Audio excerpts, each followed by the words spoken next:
The X Zone Radio Show with Rob McConnell is largely an opinion talk show.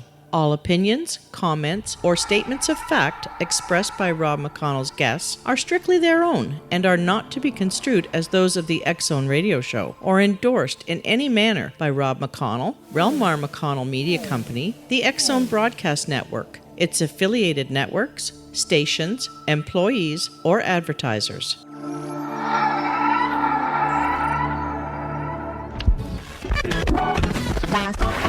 All Hit Radio.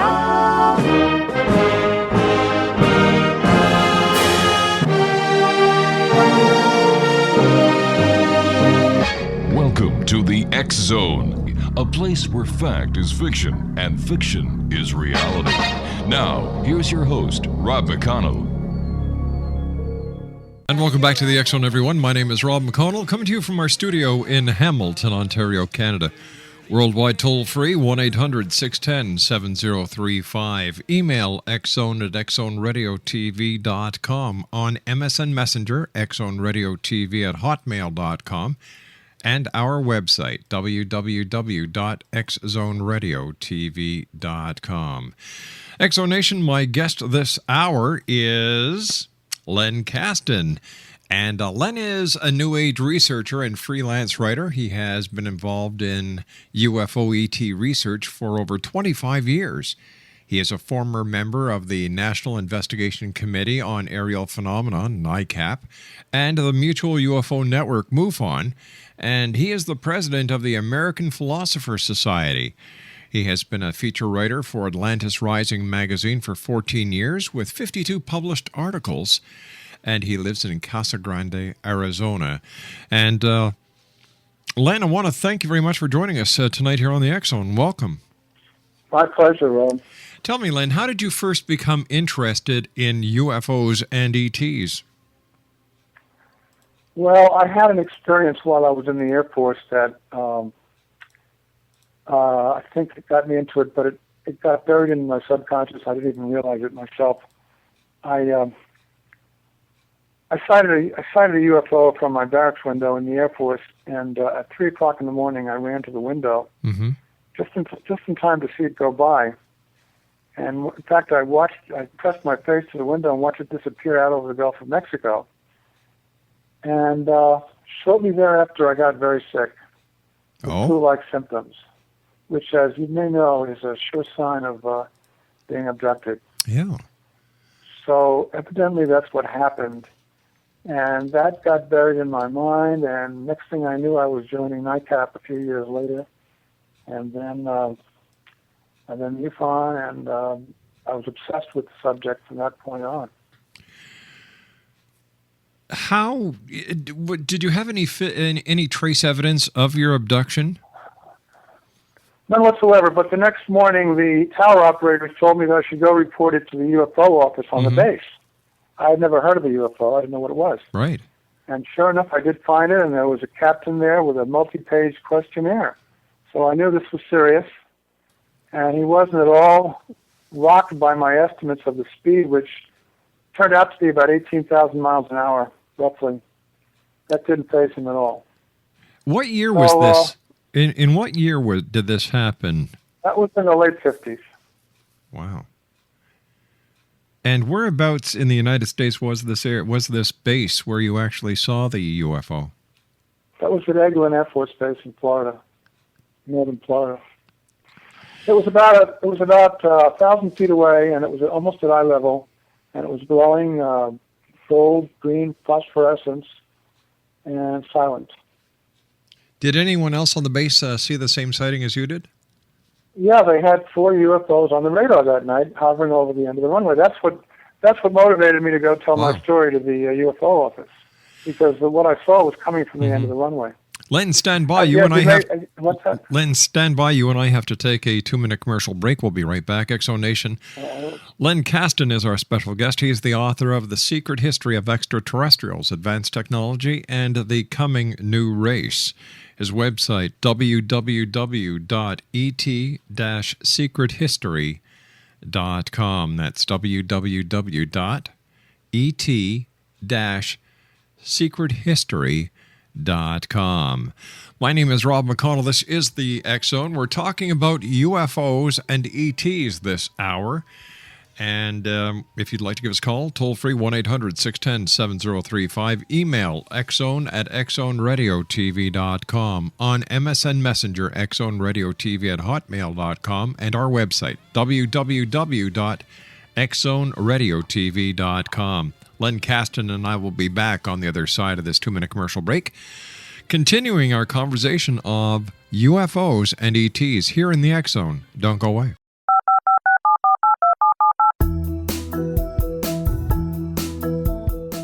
Did you know that when you're on the road with limited data or Wi-Fi, you can still listen to the X Zone radio show with Rob McConnell, The Science of Magic with Gwilda Wiyaka, X-1, Dimension X, Space Patrol, and every minute of the X Zone broadcast network by calling 213-401-0080, courtesy of Audio Now. No smartphone, app, or internet needed. It saves your data plan, and it's free if you have unlimited minutes. Call 213-401-0080 to listen on any phone, anytime, anywhere. Remember 213-401-0080 for the best of the paranormal, parapsychology, and sci-fi radio programming anywhere, 24/7, 365. Hi everyone, Rob McConnell here, and I wanted to spend a moment on internet streaming. Everybody has heard about internet streaming, but not many know much about it. Did you know the internet streams just about everything? Movies, From new releases to old classics. TV shows, Almost every show, every episode, and much more. But the question has always been, how do you do it? Well now, thanks to the folks at 123 Ready TV, I have the answer for you. They have developed a simple program app, 123 Ready TV, that you install on your Windows PC, Android smartphone, or Android tablet that can have you streaming like a pro in less than 5 minutes. You truly won't believe how much is available or how easy it is to do until you try. And for a one-time cost of only $19.99, this product is a real winner. To learn more about 123 Ready TV, visit our website at www.xzbn.net.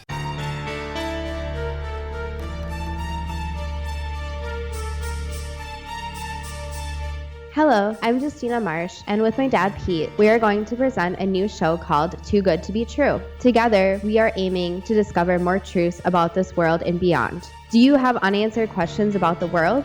Do you ever wonder about aliens, conspiracy theories, or the universe? There are many shows discussing subjects such as pyramids or UFOs, but we want to relay this information based on our own research, including from spiritual means. Hopefully, listeners will be helped with their own beliefs and will appreciate the psychic insights that add to the previous research and information. We both look forward to sharing this insight and beginning this journey with our listeners. Visit xzbn.net for more information about when to listen.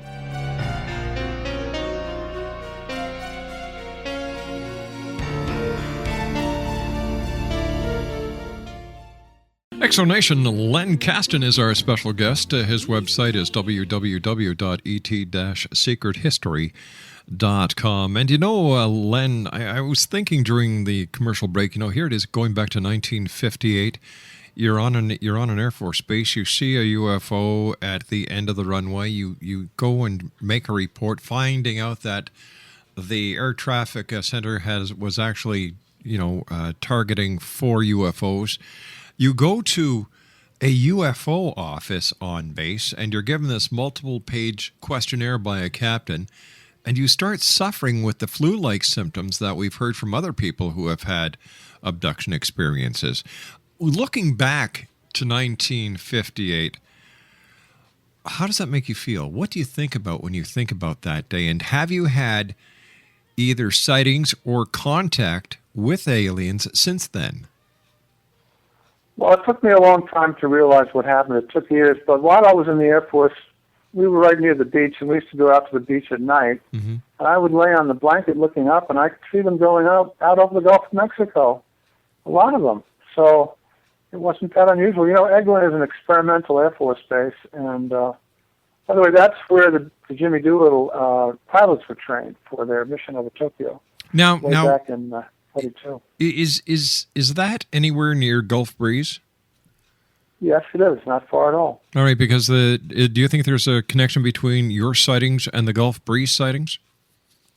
Could very well be. I'm not sure, but it's probably about 30 miles away. We used to go to Gulf Breeze. We used to go to Pensacola for recreation.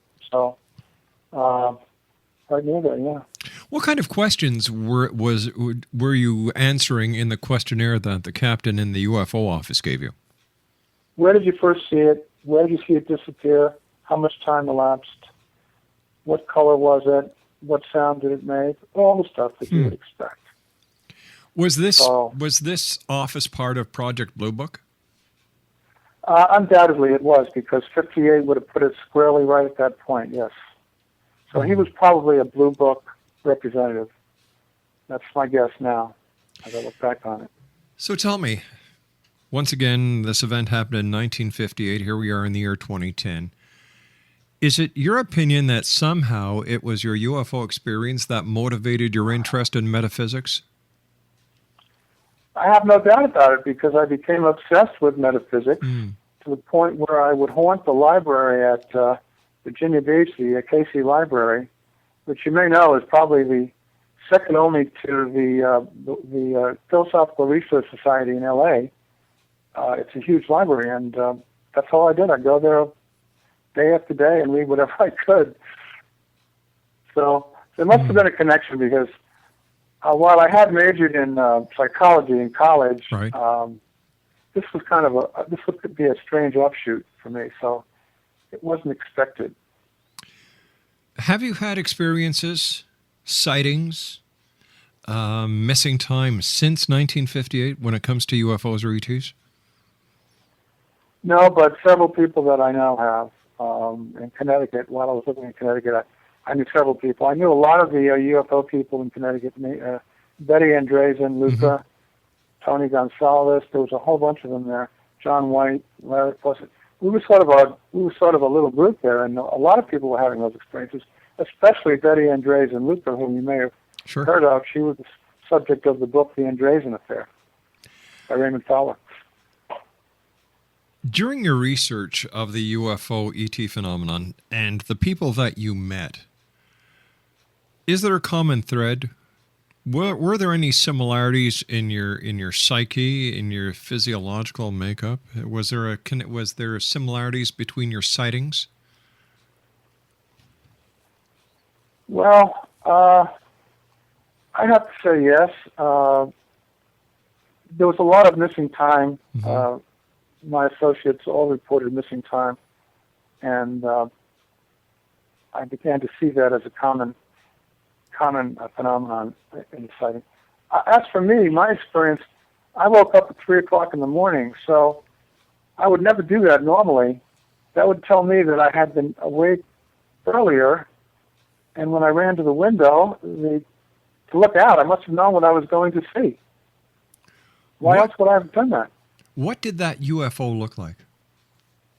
It was just phosphorescent glowing, orange, gold, and green, and at night, and it was there was no shape that I could discern other than that. Other members of the Air Force that were on the same base as you, did you share the experiences? Had other people had UFO experiences on the base? Other than being directed to go to the UFO office, no. No way. I didn't. Needless to say, it was all top secret. I'm sure you realize that, and highly compartmentalized.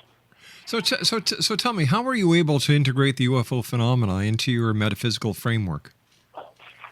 Well, looking back now, I see exactly what happened. I found myself voraciously gobbling book after book at the library, the ARE, and I began to realize that the contactees in the 50s, the Adamski people, the Menger people, and the they all talked about reincarnation and karma. Especially Adamski, he was told by Orthon that we all reincarnate. I think that's what triggered it. That's what got me going. And there was a connection. I could see that it was impossible to understand the phenomenon unless you understood the philosophy and behind it. Evidently, they knew a lot more about our spiritual nature than I did. So do you think that these UFOs and the ETs, the occupants of these UFOs, are actually communicating with us or touching us at our very spiritual basis? I think so, but don't forget that there are roughly 40 different species interacting with us. I think they cover the gamut, and some are good and helpful, some are not, and they're not all of the same ilk. What do you think understand that? What do you think their purpose is? Well, from what I can understand from Robert Dean, have you heard of Robert O. Dean? Sure. From what I can understand, they have been studying us for thousands of years. It's clear that if they have the ability to get here, that they're going to look at us like a bug under a microscope. Why not? Do you think that the governments of the world are suppressing this information? And if yes, why? Absolutely. It's too complex for the public to digest because it touches on the whole energy problem. Because if we reveal the contact with UFOs, we'd have to reveal their technology, and the technology has the capability of ending our dependence on any kind of fossil fuel, and they don't want that. I think that's part of it. Mm-hmm. There may be a lot more to it. I think there's also the fact that Eisenhower did come to the conclusion that some of them were hostile. In fact, Colonel Corso definitely came to that conclusion. If they have the ability to traverse time and space, come here, there's 40 different species, as you stated a few moments ago. Why don't they make themselves known to the masses? Why is it only a certain selected group that actually has the contact experience or the sighting experience? Well, I think there's two groups. I think there's one group that likes to be anonymous, doesn't want to be known. Mm-hmm. And I think they would probably be in the hostile category. The good guys, which they used to call the Space Brothers in the 50s, that contacted, they'd have to circumvent the suppression machine by going to individuals. That was the only way they could get through. So that's what happened. And they knew that these people that they were contacting would spread the word through radio and television, and that's what they were hoping for. So it depends. The other ones wouldn't want us to know because they had deals with the government, and those deals would have been violated if we had revealed their presence.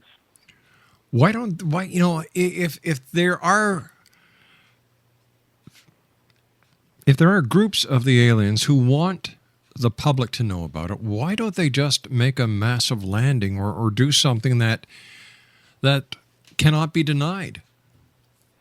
There's no point in it because probably 60% or 70% of the population would just go back to work the next morning and would go back to their worries about romance and money and health, and that would be it. So they have to accomplish a very complicated agenda, which I believe that's what they're trying to do.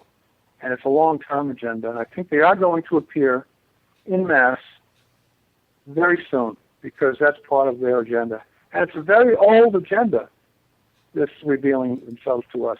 The plan goes back a long way. Do you think they pose a threat to the safety of this planet? Well, look, I think we've got two groups here. We do have good guys and bad guys, and this is in my book. I made that point. I think the bad guys were lined up with Hitler and the Nazis. The good guys were lined up with us and with the Allies. And in my book, I do make the claim, which I believe is probably rather sensational, that there was a lot of interference in World War II. And so, in other words, the war in heaven came down to earth. That's what happened. So it's the historical fight between good and evil. Well, you can look at it that way, yeah. All right, stand by. You and I have to take our news break. Don't go away. Len Kasten is our guest, Exonation, www.et-secrethistory.com. And Len is the author of The Secret History of Extraterrestrials, Advanced Technology, and the Coming New Race. My name is Rob McConnell. This is The X Zone, a place where people dare to believe and dare to be heard Monday through Friday from 10 p.m. Eastern until 2 a.m. Eastern on the Talkstar Radio Network, X Zone Broadcast Network, Star Cable, and X-Zone TV and our fine family of broadcast affiliates around the world. 1-800-610-7035, worldwide toll-free. Email xzone@xzoneradiotv.com, on MSN Messenger, xzoneradiotv at hotmail.com, and my website, www.xzoneradiotv.com. This is the X-Zone Broadcast Network, broadcasting worldwide on broadcast affiliates and satellite program providers, including CNN Broadcast Network, Sirius Satellite Network, Star Media, Good News Radio Network, Angel Broadcast Network, Wiki Broadcast Network, and WPBN TV. For more information on the X-Zone Broadcast Network, visit us at www.xzbn.net.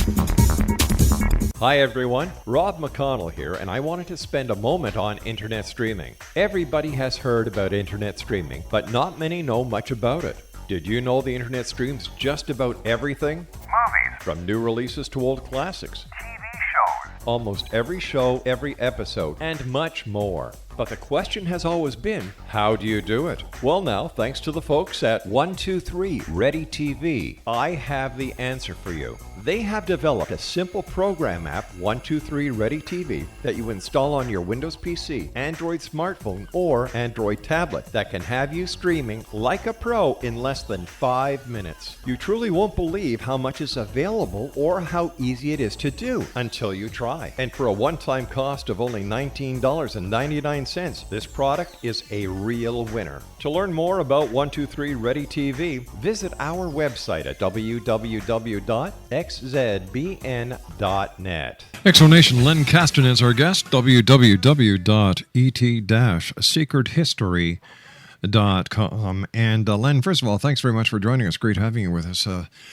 It's my pleasure. ETs, UFOs, it seems that more and more people are looking up to the skies these days. And why do you think so many people are interested in UFOs? Well, to me, it's become clear, abundantly clear, because one of the chapters in my book is about science fiction film. And the enthusiasm about science fiction film has to do with the fact that at a deep level, we all know that we come from the stars. And it's at a deep level that's been masked all these years, but that's the only explanation for why we love these science fiction films. It makes us understand our origins, because I believe, came from somewhere else. Do you think that there's a connection between the biblical stories of angels and Ezekiel's wheel to the UFO phenomenon that we're experiencing here in the 21st century? Absolutely, absolutely. Yeah, they had no other ways to express what they saw, so they made up these stories about wheels in the sky. But I'm convinced that definitely was the case, yeah. Why are they abducting people? Well, you have to go back to Roswell. According to Philip Corso in his book, The Day After Roswell, human body parts were found on the craft. So that told him and told the Army that this was not something we wanted to just greet them with open arms. We have a whole new situation here. And Corso in his book says that on that morning of July 7th, we harvested them before they could harvest us. That was what he said in the book. So he believed right to the end that they were hostile.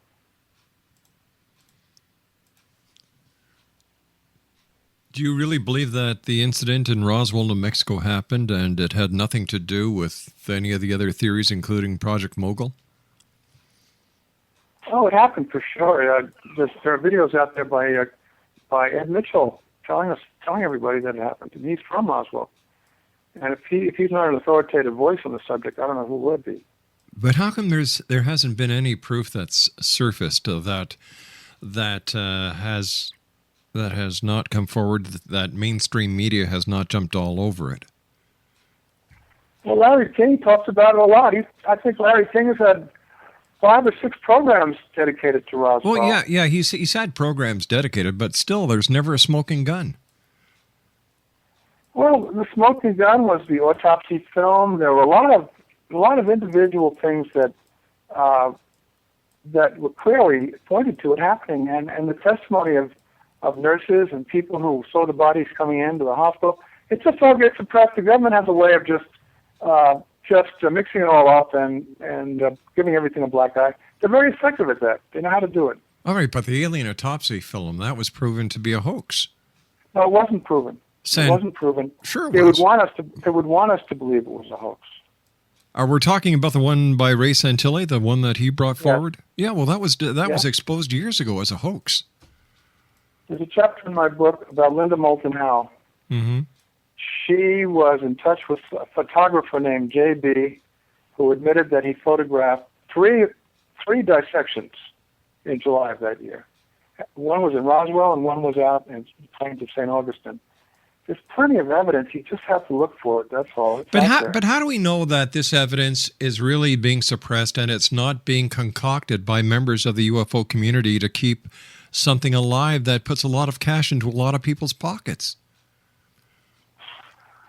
You know, well, there's two sides to the sword. The people that I know involved in this research are all sincere, dedicated individuals. Mm-hmm. That's my judgment of them. They may be. There are a few ponies, but that's my estimate. People like Stanford Friedman and Linda Moulton Howe and Jim Mars. These people are looking for the truth. They're searching for the truth. And Richard Dolan. I have tremendous respect for these people and what they're doing. Why? I know them personally, and I just know that they have integrity. You know this about people, and that's my judgment. I've had the pleasure of talking to Stanton Friedman a number of times, Jim Mars a number of times, and yet with all the research that these people do, no smoking gun. Well, what would you call a smoking gun? Physical evidence that could not be denied. Well, it's so easy to obfuscate. The government is so good at this. There are 3 rules for the government. One is to obfuscate, one is to deny, and one is to disinform. Linda had that in a document she got from Richard Doty. This is what they do. They're very good at it. Yes, and so are these things just die a natural death, you know? Yeah, but so are the people in the UFO field in spinning their own tales. Like, it seems that people are yelling government conspiracy and government cover-up, you see, and there's 2 ways of looking at it, and everybody looks at the government side instead of also looking at the side that the conspiracy could actually be perpetrated by the UFO community, because as long as they scream government cover-up, government conspiracy, any proof that they cannot find, they say, well, the government's confiscated it. The government has it. We can't get it. We can't get the proof. So the legend lives on. You're assuming that there's a lot of collusion among these people. Most of them don't even know each other. They do independent research. Bill Ryan, who does Operation Camelot. Yeah. Richard Dolan has written 4 huge books on the subject, and he's a very respected researcher. But once again, all the books that are written are based on hearsay evidence. It's based on a hypothesis. It's based on folklore. It's based on legend, not fact. Why can't somebody come up with a dead alien somewhere and say, look, here we are. Here's a dead one. Now do you believe me? Or why don't they get that all-important photograph that can't be investigated and computer checked to see it's nothing else but a hoax or a mock-up picture or CGI? Why can't... Well, would you believe Colonel Corso's rendition? Is he respected enough that you would believe him? I don't believe anybody until I see the proof. Well, he saw the alien bodies, and... But did you? But did you? He was a dedicated... No, I didn't. Of course not. Do you believe that he saw them? Absolutely. Why? Because the man has such tremendous respect. He was in the Air Force. He was working under General Trudeau for many, many years. He had no axe to grind in this.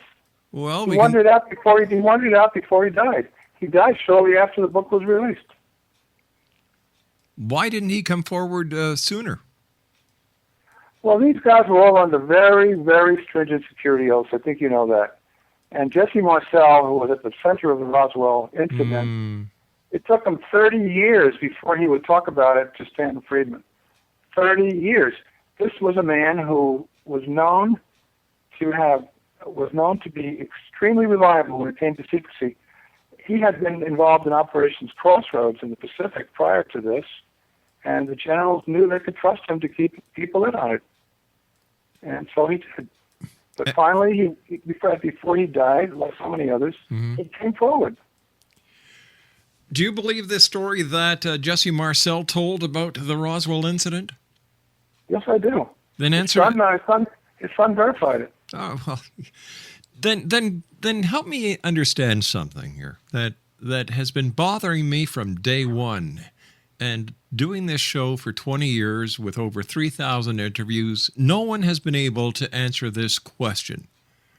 If Jesse Marcel was such a good officer, such a dedicated officer, why did he, instead of going directly to the Air Force Base after retrieving alleged UFO parts, break the chain of custody, break the evidentiary chain by stopping off at his house on the way back to the base to show his wife and son what he found?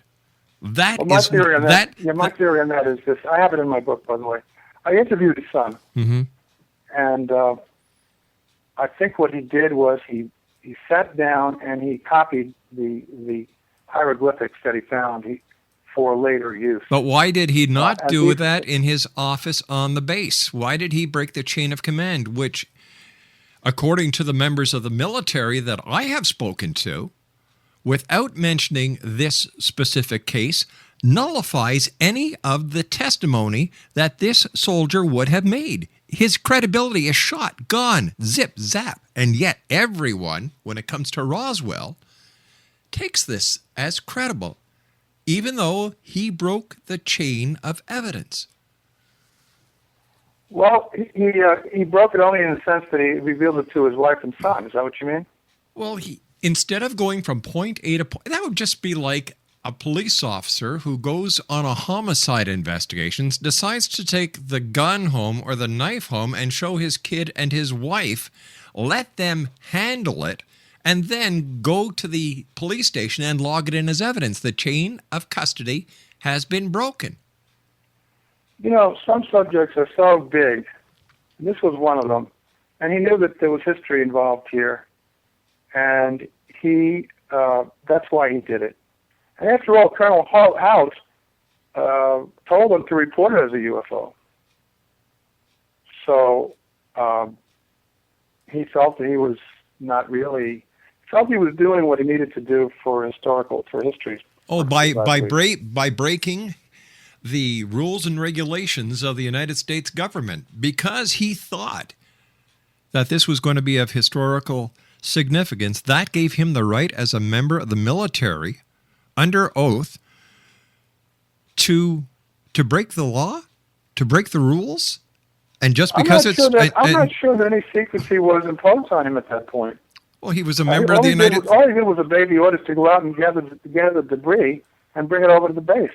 I don't think anybody perhaps told him that it was top secret. Did anybody tell them to? Is it a common occurrence within the United States Army, Air Force, to go get debris, bring it home, and then go back to the base? Why didn't he just go back to the base after collecting the debris? And as I said, as a witness to history, he at least wanted two witnesses. That would be his wife and his son, two people who he knew would never reveal anything. Well, isn't that called collusion? You might call it that. He kept quiet for 30 years after that. So why did he decide to talk? How much money did he make from it? You'd have to ask Stanton Friedman that, because Stanton Friedman was able to get the interview. And my feeling is that he just felt that he was going to die soon, like the others, and wanted it out. He felt it was important enough for humanity to do this. Okay, That's my opinion. So just because he thought it was important for humanity, that gave him the right to do something that is, in the eyes of the military, wrong. I don't think he viewed it that way because he knew his son and his wife would keep quiet, so he didn't think there was any danger there. You know, he could have very easily taken the debris, taken pictures of it somewhere. He didn't have to bring it home. And you see, this to me puts a big question mark on, number one, his integrity, his honesty, his loyalty. Because if this is how he acted, then in my opinion, he wasn't a very good soldier. Well, you know, he had already taken some of this debris and tried to crush it, and he realized it had incredible characteristics. They shot a bullet at it, a 30-06 bullet at it, and while it was in the air, it didn't even dent it. So he had seen that, and he knew that this was something very unusual.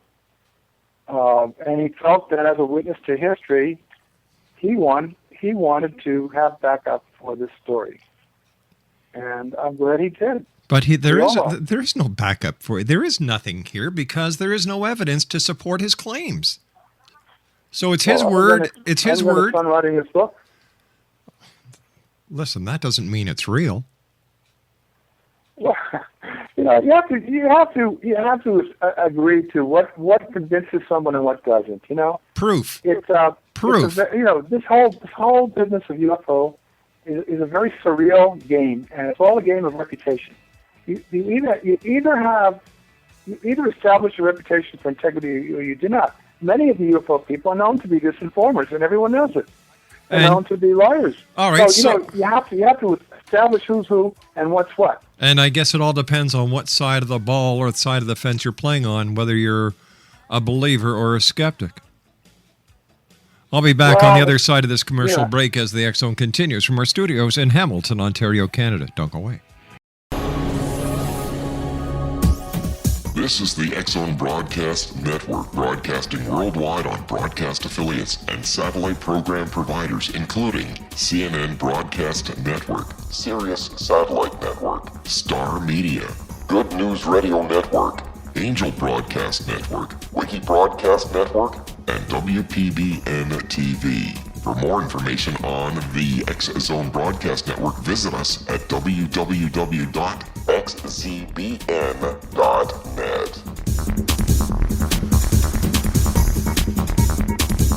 Hello, I'm Pete Marsh. With my daughter Justina, we will be presenting the new radio show, Too Good to Be True. If something seems too good to be true, it usually is. But with the help of Justina's amazing gifts, we're going to gain insight into questions that don't yet have complete answers. Have you wondered who built Stonehenge and for what reason? Why are crop circles found in the same region as Stonehenge and elsewhere? Are crop circles a hoax, or are they created with technologies that we have little knowledge of? Who built the pyramids in Egypt and also in other countries? How and why were they built? Was the Titanic switched with the Britannic as part of a gigantic insurance fraud, or for more insidious reasons?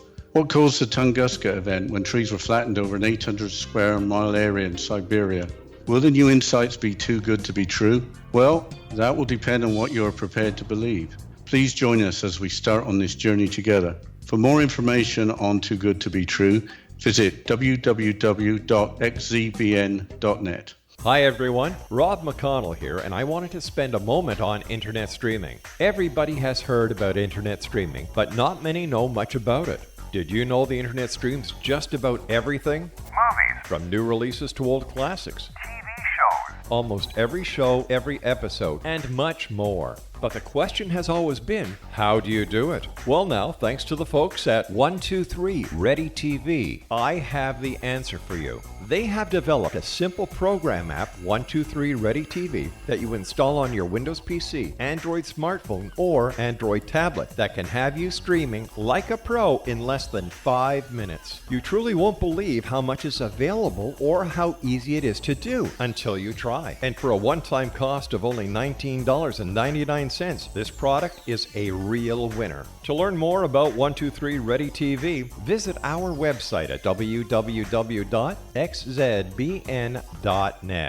Len, how would you try to convince someone like myself who is skeptical because there are so many people talking about UFOs being real, but there's no physical evidence. No one can bring anything to mainstream media or to members of the scientific community or anyone else. And it's come to the point where people just don't believe in them anymore.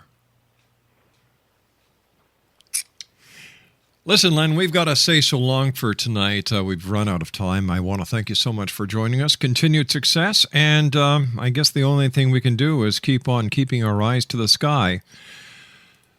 Because, you know, I really don't believe it.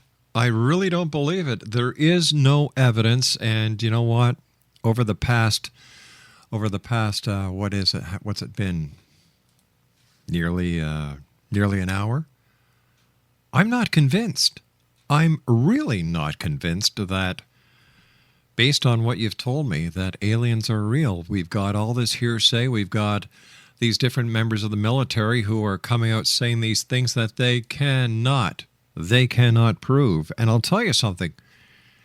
It scares me to know that they are willing to break their oath just to try and get their 5 minutes of fame with the media. And as you can see, it's not working because mainstream media doesn't carry these UFO stories anymore because there's so much deception, dishonesty, and disinformation coming from the UFO community. And I truly believe that the people responsible for the conspiracy and the cover-up of the UFO case is not the government, is not the governments of the world. It is the UFO community itself. Because once the information comes out, or even if it wasn't to come out, that, you know, let's say President Obama called a press conference tomorrow. All the media shows up, and he says, listen, this is the truth. There are no UFOs. The UFO community would not believe him. Because once they accept that there are no UFOs, the UFO community needs the government conspiracy angle to keep their game alive. My name is Rob McConnell. This is the X-Zone. I'll be back on the other side of this news break at 6.5 minutes past the hour as we continue live and around the world from our studios in Hamilton, Ontario, Canada. And yes, as you can tell, another one bit the dust. When will they learn? Don't come on the radio if you're not prepared. It's that simple. I'll be back on the other side of the news. Don't go away.